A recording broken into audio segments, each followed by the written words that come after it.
قل أغير الله أتخذ وليا فاطر السماوات والأرض وهو يطعم ولا يطعم قل إني أمرت أن أكون أول من أسلم ولا تكونن من المشركين. Say, shall I take for my guardian anyone other than Allah, the originator of the heavens and earth, he who feeds and himself is not fed? Say, surely I have been commanded to be the first among those who submit to Allah, and not to be the one of those who associate others with Allah in His divinity, even though others may do so. He who feeds and himself is not fed. This remark contains a subtle sarcasm. Far from providing sustenance to their followers, the beings whom the polytheists set up as deities besides the true God were dependent upon them for their sustenance. No pharaoh can maintain the pomp and splendor connected with his godhead unless his subjects pay their tax dues and make him other offerings. No deity can attract worshippers unless some of its devotees make an idol, place it in some magnificent temple, and decorate it lavishly. All these counterfeit gods are totally dependent upon their own servants. It is the Lord of the universe alone who is the true God, whose Godhead rests solely upon His own power, who needs the help of no one, whereas no one can dispense with His. قل إني أخاف إن عصيت ربي عذاب يوم عظيم. Say, surely do I fear, if I disobey my Lord, the chastisement of an awesome day. من يصرف عنه يومئذ فقد رحمه وذلك الفوز المبين. Whosoever has been spared chastisement on that day, Allah has bestowed His mercy upon him. That is the manifest triumph. وَإِن يَمْسَسْكَ اللَّهُ بِضُرٍّ فَلَا كَاشِفَ لَهُ إِلَّا هُوَ وَإِن يَمْسَسْكَ بِخَيْرٍ فَهُوَ عَلَى كُلِّ شَيْءٍ قَدِيرٌ. Should Allah touch you with affliction, there is none to remove it but He. And should He touch you with good, He has the power to do everything. وَهُوَ الْقَاهِرُ فَوْقَ عِبَادِهِ وَهُوَ الْحَكِيمُ الْخَبِيرُ. He has the supreme hold over His servants. He is all-wise, all-aware. قُلْ أَيُّ شَيْءٍ أَكْبَرُ شَهَادَةً قُلِ اللَّهُ شَهِيدٌ بيني وبينكم وأوحي إلي هذا القرآن لأنذركم به ومن بلغ أئنكم لتشهدون أن مع الله آلهة أخرى قل لا أشهد قل إنما هو إله واحد وإنني بريء مما تشركون. Ask them, whose testimony is the greatest? Say, Allah is the witness between me and you, and this Quran was revealed to me that I should warn you thereby and also whomsoever it may reach. Do you indeed testify that there are other gods with Allah? Say, I shall never testify such a thing. Say, He is the one God, and I am altogether averse to all that you associate with Him in His divinity. Allah is the witness between me and you. God Himself witnesses that the Prophet, peace be upon him, has been designated by Him, and that what he communicated was by His command. Do you indeed testify that there are other gods with Allah? In order to bear witness to something, mere guesswork and imagination are not sufficient.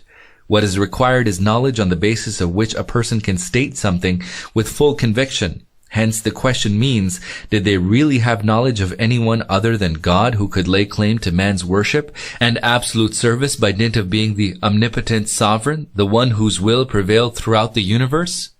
Say, I shall never testify such a thing. The interlocutor is instructed to tell people that if they wanted to bear false witness and testify without knowledge, they could do so, but that he himself could not do something so unreasonable. الذين آتيناهم الكتاب يعرفونه كما يعرفون أبناءهم الذين خسروا أنفسهم فهم لا يؤمنون. Those whom we have given the book will recognize this just as they recognize their own offspring. But those who have courted their own ruin will not believe. Those whom we have given the book will recognize this just as they recognize their own offspring. Those who have knowledge of the scriptures know for sure that God is one alone, and that no one shares his Godhead with him. It is true that one can spot one's own child even in the midst of a large crowd of children. The same can be said about those well versed in the scriptures. Even if the true concept of Godhead were interspersed among numerous false beliefs and concepts about God, those well versed in the scriptural lore would be able to recognize without doubt which doctrine was true. ومن أظلم ممن افترى على الله كذبا أو كذب بآياته إنه لا يفلح الظالمون. And who could be more wrongdoing than he who either foists a lie on Allah or gives the lie to his signs? Surely, such wrongdoers shall not attain success. And who could be more wrongdoing than he who either foists a lie on Allah?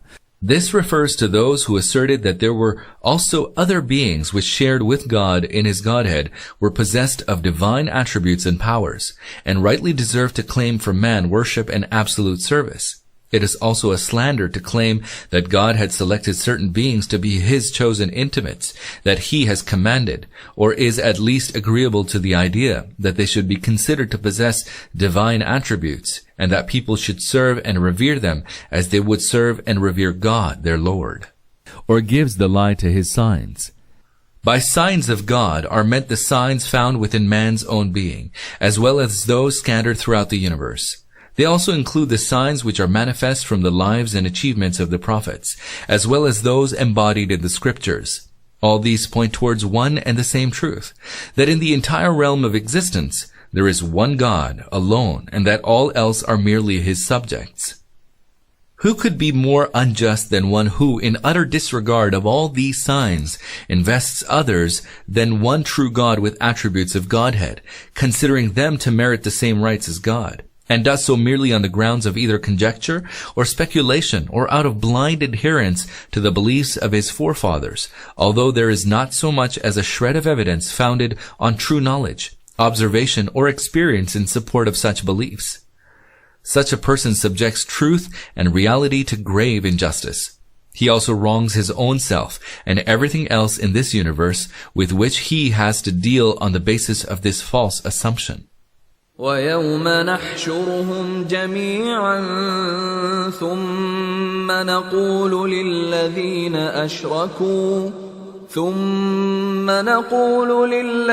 أَشْرَكُوا أَيْنَ شُرَكَاؤُكُمُ الَّذِينَ كُنتُمْ تَزْعُمُونَ. And on the day when we shall gather them all together, we shall ask those who associated others with Allah in his divinity, where now are your partners whom you imagine to have a share in the divinity of Allah? ثُمَّ لَمْ تَكُنْ فِتْنَتُهُمْ إِلَّا أَنْ قَالُوا وَاللَّهِ رَبِّنَا مَا كُنَّا مُشْرِكِينَ. Then they will be able to play no mischief, but will say falsely, by Allah, our Lord, we associated none with you in your divinity.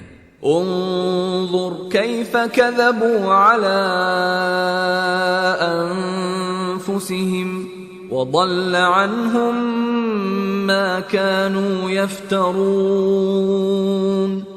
Behold, how they will lie against themselves, and how their forged deities will forsake them. ومنهم من يستمع إليك وجعلنا على قلوبهم أكنة أن يفقهوه وفي آذانهم وقرا وإن يروا كل آية لا يؤمنوا بها حتى إذا جاءوك يجادلونك يقول الذين كفروا إن هذا إلا أساطير الأولين. And of them there are some who appear to pay heed to you, but upon their hearts we have laid coverings, so they understand it not, and in their ears heaviness, so they hear not. Even if they were to witness every sign, they would still not believe in it, so much so that when they come to you, they dispute with you. Those who disbelieve contend, this is nothing but fables of the ancient times. And in their ears there is heaviness, so they do not hear. It is noteworthy that God attributes to himself all that happens in the world as a result of the laws of nature. Since these laws were made by God himself, the effects which result from their operation are also ultimately due to the will and permission of God.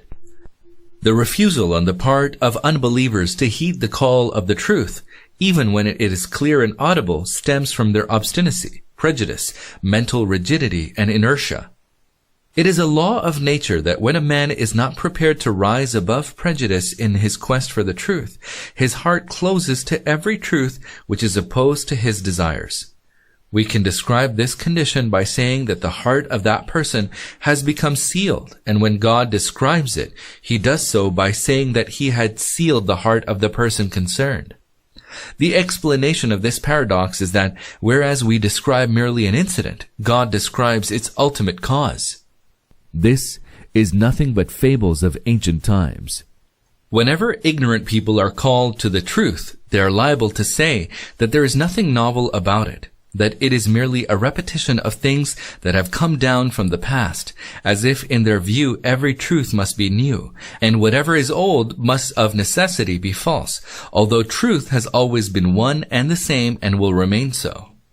All those who have come forward to lead people in the light of God-given knowledge have been preaching one and the same truth from the time immemorial, and all those who will benefit from this valuable source of human knowledge in the future are bound to repeat the same old truths. Novelties can be invented only by those who, being bereft of the light of divine guidance, are incapable of perceiving the eternal truth, preferring to weave altogether new ideas out of their imagination, and to put them forward as truth.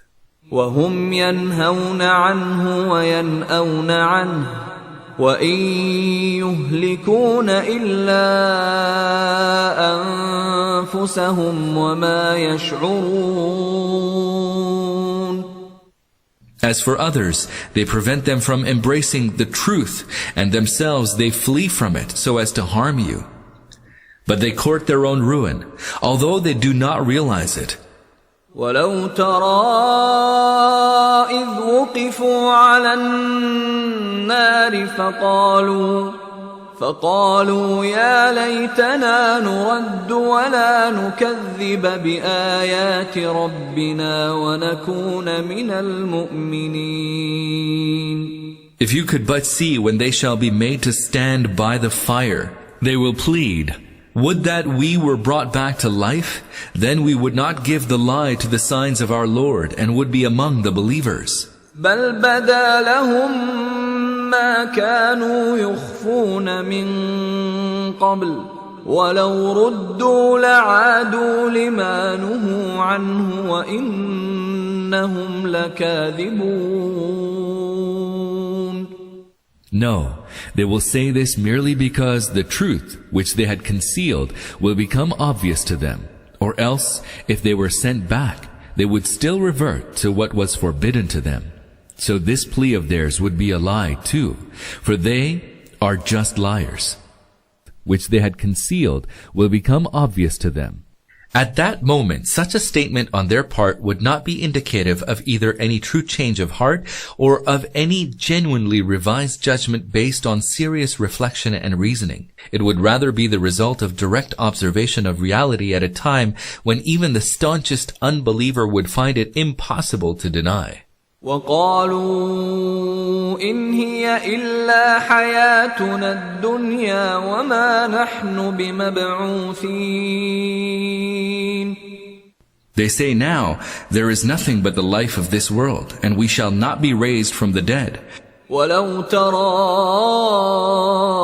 إذ وقفوا على ربهم قال أليس هذا بالحق قالوا بلى وربنا قال فذوقوا العذاب بما كنتم تكفرون.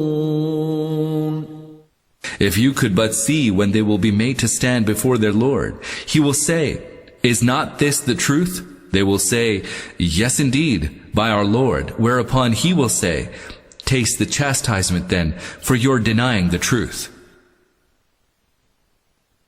قد خسر الذين كذبوا بلقاء الله حتى إذا جاءتهم الساعة بغتة قالوا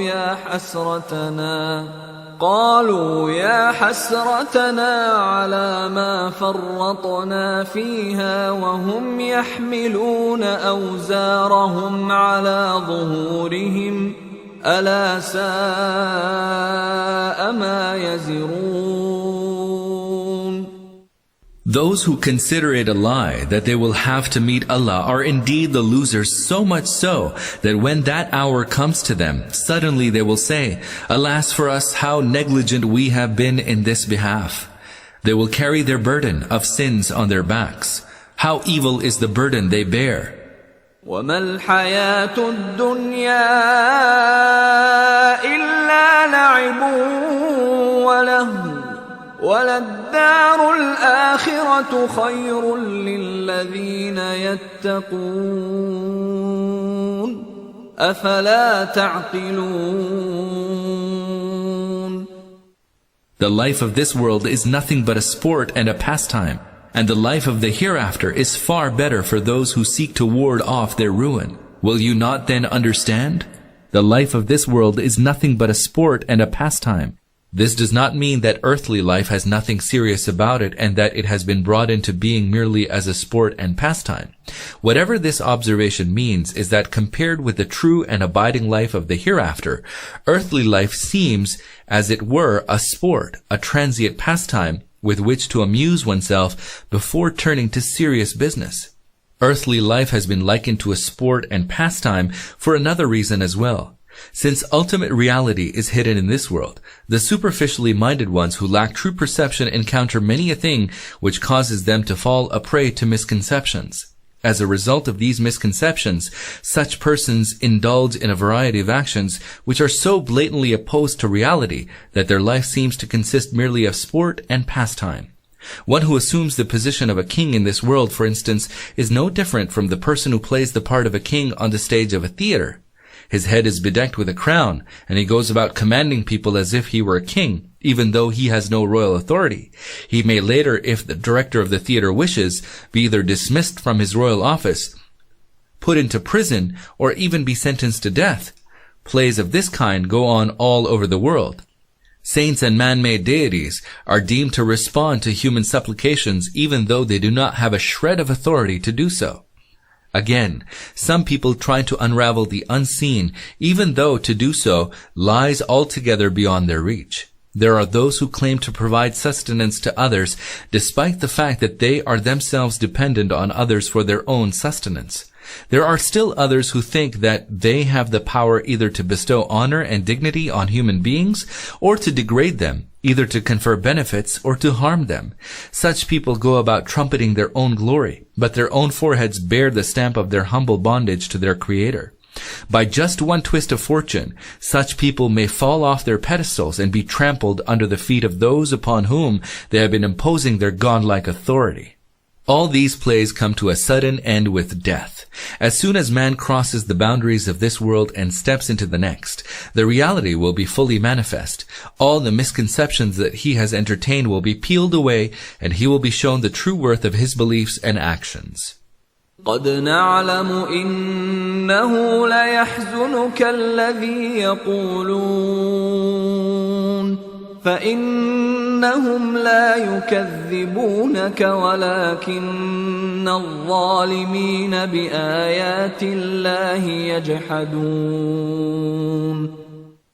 O Muhammad, peace be upon him, we know indeed that the things they say grieve you, though in truth it is not you whom they give the lie to, but it is the signs of Allah that these wrongdoers reject.